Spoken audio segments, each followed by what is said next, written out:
वालेकुम। Welcome back. आप कैसी हैं आज? वालेकुम अस्सलाम। मैं ठीक हूँ। इस वीक मुझे कुछ पैनिक सिम्टम्स हुए हैं, लेकिन मैंने मॉनिटरिंग रिकॉर्ड भी कंप्लीट किया इसके साथ साथ। Very good. सेशन स्टार्ट करने से पहले अगर 0 से 10 तक आप ओवरऑल अपनी एंजाइटी रेट करो तो कितनी रेट करोगी? May be 5। और अगर पिछले सेशन के कंपैरिजन में देखें तो? थोड़ी कम है आज। मुझे अब कम से कम ये समझ आ रहा है कि जब पैनिक होता है तो क्या क्या होता है। ये एक बड़ी पॉजिटिव चेंज है। आज हम इसी अंडरस्टैंडिंग को और डेवलप करेंगे। आपने जो मॉनिटरिंग रिकॉर्ड किया था उसमें कितने एपिसोड रिकॉर्ड किए थे आपने?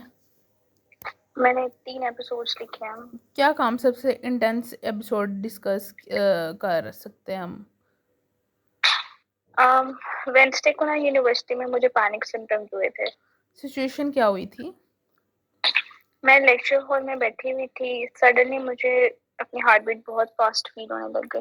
ओके, फिजिकल सेंसेशन के बाद पहला थॉट क्या आया था? Something is wrong with me. और उसके बाद? अगर मैं यहाँ फेंट हो गई तो। और? और सब लोग मुझे देखेंगे और मेरी सिचुएशन बहुत एम्बैरेसिंग हो जाएगी। अच्छा, तो आपका फियर लेवल कितना था? 8 था आउट ऑफ 10। और आपने क्या किया? मैं लेक्चर रूम से बाहर निकल गई थी और फिर मैं कॉरिडोर में जाके बैठ गई कुछ टाइम के लिए। एक्चुअल आउटकम क्या हुआ फिर? मैं फेंट नहीं हुई थी, लेकिन कुछ मिनट्स बाद सिम्टम्स ऑटोमेटिकली डिक्रीज होने लग गए थे। Very good. आपने प्रिडिक्शन और एक्चुअल आउटकम दोनों रिकॉर्ड किए? जी, किए हैं। ठीक है, ये वो एक इंफॉर्मेशन है जिस पर हम आज का सेशन बिल्ड करेंगे। आज मैं आपको एक इम्पॉर्टेंट चीज़ समझाऊंगी। पैनिक के वक्त जो ऑटोमेटिकली थॉट हमारे माइंड में आता है ना, हमें उसको कहते हैं ऑटोमेटिक थॉट। मतलब जो थॉट मैं अनकॉन्शियसली प्लान नहीं करती वो। हाँ, ये थॉट बहुत क्विक आते हैं और इस वक्त हम ना बिल्कुल हमें लगता है ये सच है। जी, पैनिक के वक्त मुझे हर थॉट बिल्कुल रियल लगता है। आपका रिसेंट एपिसोड में ऑटोमेटिक थॉट भला क्या था? आई एम गोइंग टू फेंट। और इस थॉट का मीनिंग क्या था? कि अगर मैं फेंट हुई तो मैं कंट्रोल लूज कर दूंगी और सबके सामने एम्बैरेस हो जाऊंगी। So beneath the immediate thought I am going to faint there is another fear के I will lose control and something terrible will happen, है ना? जी, मुझे लगता है कि ये मेरा एक्चुअल फियर है। आप नोटिस करेंगी कि पैनिक के वक्त माइंड अक्सर वर्स पॉसिबल आउटकम की तरफ चला जाता है। फॉर एग्जांपल, हार्ट बीट तेज़ होती है, आपको लगता है कुछ गलत है। डिजीनेस हो रही है, आपको लगता है आप फेंट हो जाओगी। आपकी ब्रीथिंग चेंज हो, आपको लग रहा है कि मुझे तो सांस ही नहीं आ रहा। आप फीलिंग आउट ऑफ कंट्रोल हो गए तो आपको आपको लगेगा I will lose control completely. जी बिल्कुल, लिटरली मुझे इसी तरह ही फील होता है। मैं ऐसे ही कुछ सोचती हूँ। इस पैटर्न को ना कैटास्ट्रोफिक इंटरप्रिटेशन कहा जाता है। हम किसी नॉर्मल या एंजाइटी रिलेटेड सिचुएशन को सबसे डेंजरस पॉसिबल मीनिंग दे देते हैं। तो मतलब मेरा mind automatically worst scenario choose करता है। पैनिक का कॉन्टेक्स्ट में ऐसा होता है। और सीबीटी के गोल ये नहीं है कि हम आपको पॉजिटिव थिंकिंग करने पे फोकस करें, हम रियलिस्टिक थिंकिंग डेवलप करेंगे। ठीक है, मैं आपको एक सीबीटी टूल इंट्रोड्यूस कराना चाहती हूँ, थॉट रिकॉर्ड। ये कैसे वर्क करता है? इसमें हम पैनिक सिचुएशन को डिफरेंट पार्ट्स में ब्रेक करते हैं। थॉट रिकॉर्ड जैसे सिचुएशन क्या हुआ, सेंसेशन के बॉडी में क्या हुआ, ऑटोमेटिक थॉट क्या आया, इमोशन क्या थे, एविडेंस क्या है, मतलब इस थॉट को सपोर्ट करने वाला एविडेंस क्या, और अगेंस्ट में हो जाते हैं इस थॉट के खिलाफ एविडेंस क्या है, और सिचुएशन को रियलिस्टिक कैसे देख रहे हैं, बैलेंस थॉट हम ये बनाएंगे। ठीक है, ये मुझे यूजफुल है। चले हम ना इस वीक एपिसोड पर रिप्लाई करते हैं। सिचुएशन क्या थी भला? यूनिवर्सिटी में थी, लेक्चर हॉल में अकेली बैठी हुई थी। और सेंसेशन क्या हुई आपको फील? हार्ट बीट मेरी फास्ट हो गई थी, डिजीनेस और स्वेटिंग भी। और thought? I am going to faint. Intensity क्या थी इमोशंस की? इमोशंस फियर थे, राउंड अबाउट 8 आउट ऑफ 10। अब हम ना डिफिकल्ट पार्ट पर आते हैं। आपके थॉट के सपोर्ट में एविडेंस क्या था? मुझे डिजीनेस फील हो रही थी। और हार्ट बीट भी बहुत तेज हो गई थी। कुछ हो रह गया हो? मुझे जेन्युइनली लग रहा था कि मेरी टांगों में जान नहीं रही, बहुत वीक हो गई है। हम इस एविडेंस को मिस नहीं करेंगे, आपने जनरली ये सेंसेशंस एक्सपीरियंस किए हैं, ठीक है। अब जी। ना हम ऑपोजिट साइड देखते हैं, क्या एविडेंस था कि आप एक्चुअली फेंट नहीं होगी? मैं पहले भी पैनिक अटैक में टीजी हुई हूँ, लेकिन कभी फेंट नहीं हुई। ठीक है। और इस एपिसोड में मैं फेंट नहीं हुई थी। और कोई एविडेंस? मैं अटैक के बाद नॉर्मली रिकवर हो गई थी, कोई मसला नहीं हुआ था इतना। एग्जैक्टली जो फिजिकल सेंसेशन होते हैं ना वो रियल थे, बट जो आपकी प्रिडिक्शन थी ना कि मैं फेंट हो जाऊंगी, ये एक्चुअल आउटकम से मैच नहीं हुई है ना। अब ना एक इम्पॉर्टेंट कॉन्सेप्ट डिस्कस करते हैं जिसको कहते हैं पॉसिबिलिटी एंड प्रोबेबिलिटी। टेक्निकली बहुत सी चीज़ें पॉसिबल होती हैं, लेकिन पॉसिबल होना और लाइकली होना बड़ा सेम बात नहीं होती। क्या मतलब इस बात का? सपोज करो आपको डिजीनेस हुई है, क्या थियोरेटिकली फेंटिंग पॉसिबल है? May be. लेकिन आपके पर्सनल एक्सपीरियंस में जब आपको पैनिक के दौरान डिजीनेस हुई है ना, कितनी बार आप एक्चुअली फेंट हुई हो? अभी तक तो कभी भी नहीं हुई। तो एविडेंस क्या सजेस्ट करता है फिर? इलनेस का मतलब अननेसेसरली फेंट होना नहीं है। एग्जैक्टली ये ना डिस्टिंक्शन कैटास्ट्रोफिक थिंकिंग को चैलेंज करने में बहुत यूज़फुल है। अगर आपकी कोई क्लोज फ्रेंड इस सिचुएशन में होती है और कहती कि मेरा हार्ट फास्ट हो रहा है इसलिए मैं डेफिनेटली फेंट होने लग जाऊंगी, तो क्या कहती है आप उससे? मैं शायद कहती कि पहले काम हो जाओ, जरूरी नहीं है कि तुम फेंट हो। तो क्या ये अपने लिए आप एक्सेप्ट कर सकती हो?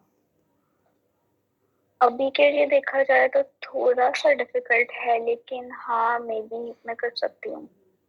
तो फिर ये दूसरों के लिए बिलीव करना क्यों इतना ईजी है? क्योंकि जब मुझे सिम्टम्स फील होते हैं ना, तो मैं उन्हें इमिडिएटली डेंजर समझ लेती हूँ। एग्जैक्टली पैनिक में इमोशनल रीजनिंग स्ट्रॉन्ग हो सकती है, जैसे मुझे डेंजर फील हो रहा है देयर फॉर डेंजर ज़रूरी है, लेकिन फीलिंग ऑफ डेंजर और एक्चुअल डेंजर नेसेसरीली सेम नहीं होते हैं। ये डिस्टिंक्शन मुझे समझ आ रही है अब। अब हम ना इस थॉट को पॉजिटिव नहीं बनाएंगे, हम एक रियलिस्टिक थॉट बनाएंगे, ठीक है। ओरिजिनल थॉट था कि मैं फेंट हो जाऊंगी, आपको रियलिस्टिकली कैसे रिफ्रेस करोगी? मुझे डिजीनेस हो रही है, लेकिन इसका मतलब ये नहीं है कि फेंट होने वाली हूँ मैं। इसे और थोड़ा कंप्लीट करते हैं, ठीक है। मुझे डिजीनेस और फास्ट हार्ट बीट एंजाइटी की वजह से हो सकती है। ये सेंसेशन अनकंफर्टेबल है, लेकिन मुझे पहले भी ऐसा फील हुआ है और मैं फेंट नहीं हुई। वेरी गुड, ये बैलेंस थॉट है, और बिकॉज ये सिम्टम्स को डिनाई नहीं कर रहा, ये सिर्फ उनका कैटास्ट्रोफिक मीनिंग चैलेंज कर रहा है। अगर आप ओरिजिनल थॉट को बिलीव करते वक्त फियर आपका 10 आउट ऑफ 8 था, बैलेंस थॉट को कंसीडर करने के बाद फियर कितना लग रहा है आपको? मे बी 5 और 6। सो थॉट चेंज होने से इमोशनल इंटेंसिटी में भी डिफरेंस आया है ना। हाँ जी, ऐसे ही। ये सीबीटी का बड़ा इंपॉर्टेंट प्रिंसिपल है, थॉट इमोशंस को इन्फ्लुएंस कर सकता है, ठीक है। आपने ना एक और थॉट रिकॉर्ड में लिखना था कि अगर मुझे पैनिक अटैक यूनिवर्सिटी में आए तो everyone will notice and I will embarrass my self. इस थॉट को एग्जामिन करते हैं कि आपको क्या एविडेंस है कि आपको हर कोई नोट करेगा। मुझे लगता है कि मेरी ब्रीथिंग और शेकिंग ऑब्वियस हो जाती है। क्या किसी ने कभी आपको डायरेक्टली कहा है कि आप पैनिक कर रही हो? नहीं, कभी नहीं। क्या पॉसिबल है कि आपको सिम्टम्स इंटरनली बहुत इंटेंस हो रहे हों लेकिन दूसरों को नोटिसेबल ना हो? May be. क्या आपको लगता है कि क्लास में हर पर्सन आपके सिम्टम्स को कंटिन्यूसली ऑब्जर्व कर रहा है? प्रोबेबली नहीं। तो बैलेंस थॉट क्या हो सकता है? मुझे लग सकता है कि सब मुझे नोटिस कर रहे हैं, लेकिन जरूरी नहीं कि लोग मेरी सिम्टम्स को इतना नोटिस करें। और अगर कोई नोटिस करे भी, इसका मतलब ये नहीं है कि मैं एम्बैरेस्ड या अनसेफ हूँ। एक्सीलेंट, आपके थॉट्स में कुछ ना कॉमन कॉग्निटिव पैटर्न नज़र आ रहे हैं, जैसे कैटास्ट्रोफाइजिंग, मतलब कि हार्ट बीट फास्ट हुई है देयरफॉर मैं फेड हो जाऊंगी। वर्स्ट पॉसिबल आउटकम आपने एज्यूम कर लिए। फॉर्च्यून टेलिंग में ये है कि फ्यूचर को सर्टेनिटी के साथ प्रेडिक्ट करना, जैसे मैं नेक्स्ट टाइम में डेफिनेटली कंट्रोल लूज कर दूंगी। इमोशनल रीजिंग में मतलब फीलिंग को एविडेंस समझना, जैसे मुझे डेंजर फील हो रहा है, देयर फोर डेंजर डेफिनेटली है, कि मतलब आपको बस फील हो रहा है तो आपको लग रहा है वो चीज़ मौजूद है। माइंड रीडिंग के आप एज्यूम करिए कि दूसरे लोग आपके बारे में क्या सोच रहे हैं। जैसे आप नोट करिए कि every one will think something is wrong with me. मुझे ऐसा लगता है कि मैं ये सब कुछ करती हूँ। और ये जो पैटर्न्स होते हैं ना, ये इंटेंशनल नहीं होते, हम इन्हें ग्रेजुअली आइडेंटिफाई करना सीखेंगे, ठीक है। हम्म, अब मुझे ये बताएं ठीक कि है। आज इस पूरे सेशन में मेन लेसन क्या था। ये कि पैनिक सिम्टम्स रियल हैं, लेकिन उनका मतलब ऑटोमेटिकली डेंजर नहीं होता। गुड। और जो थॉट अटैक के वक्त उसके अलावा जो थॉट अटैक के वक्त आते हैं उनमें क्या मतलब होता है। और जो थॉट्स अटैक के वक्त इमीडिएटली माइंड में आते हैं, उनको फैक्ट समझना जरूरी नहीं होता। Very good. मैं एविडेंस चेक कर सकती हूँ और देख सकती हूँ कि एक्चुअल में क्या हुआ है। एग्जैक्टली ये स्किल हम अगले सेशन में और ज़्यादा मजबूत करेंगे। इस वक्त आपको थॉट रिकॉर्ड कंप्लीट करना है। जब भी पैनिक या स्ट्रॉन्ग एंजाइटी एक्सपीरियंस हो तो आपने ये 7 पॉइंट्स लिखने हैं। Situation, physical sensation, automatic thought, emotion and intensity, evidence supporting the thought, evidence against the thought और बैलेंस थॉट। क्या मुझे हर स्मॉल एंजाइटी एपिसोड भी रिकॉर्ड करना होगा? इनिशियली आप 2-3 मीनिंगफुल एपिसोड रिकॉर्ड करें, क्वालिटी क्वांटिटी से ज़्यादा इंपॉर्टेंट है, ठीक है। हम नेक्स्ट सेशन में उन रिकॉर्ड्स को टुगेदर मतलब साथ मिलकर हम रिव्यू करेंगे। ओके, मैं ट्राई करूँगी कि इमीडिएटली रिकॉर्ड कर लूँ। गुड। और एक और इम्पॉर्टेंट पॉइंट है, बैलेंस थॉट को सिर्फ लिखना नहीं है, जब एंजाइटी आए तो उससे कामली रीड भी करना है। जी ठीक है। आज हमने आइडेंटिफाई किया कि आपके पैनिक अटैक्स के साथ कुछ specific catastrophic thoughts repeatedly appear होते हैं, जैसे फेंटिंग, लूजिंग कंट्रोल और एम्बैरेसमेंट के रिलेटेड, ठीक है। हमने थॉट्स हाँ रिकॉर्ड के जी, थ्रू इन थॉट्स को एविडेंस के अगेंस्ट एग्जामिन किया और balance thought, alternative thought develop किए हैं। मुझे ये टेक्निक काफ़ी यूज़फुल लगी है। पहले मुझे लगता था कि जो थॉट्स अटैक के वक़्त आते हैं, सिर्फ ये भी डेफिनेटली सच है। आप अब आप उस थॉट को क्वेश्चन करना सीख रही हो, है ना। जी, बिल्कुल। और ये एक स्किल है जो प्रैक्टिस से स्ट्रॉन्ग होती है। हमारा ऑब्जेक्टिव ये नहीं है कि आपको आपकी एंजाइटी फील ही ना हो, ये है ही नहीं एंजाइटी। ऑब्जेक्टिव ये है कि एंजाइटी की सेंसेशन को हमने डेंजर समझने का पैटर्न जो है ना उसको हमने कम करना है। नेक्स्ट सेशन में हुँ, हम स्पेसिफिकली पैनिक सेंसेशन और उनका फियर को ना फोकस करेंगे, और हम डिस्कस करेंगे कि बॉडी सेंसेशंस को टॉलरेट करना और उनसे भागने की बजाय उन्हें ऑब्जर्व करना सीखना है, जी ठीक है। ठीक है। और आपको कोई मुश्किल तो नहीं हुई इस पूरे सेशन के अंदर, आपको कोई चीज़ समझ ना आई हो। नहीं, मुझे काफ़ी हद तक चीज़ें क्लियर हो गई हैं जो आपने मुझे बताई हैं। ठीक है।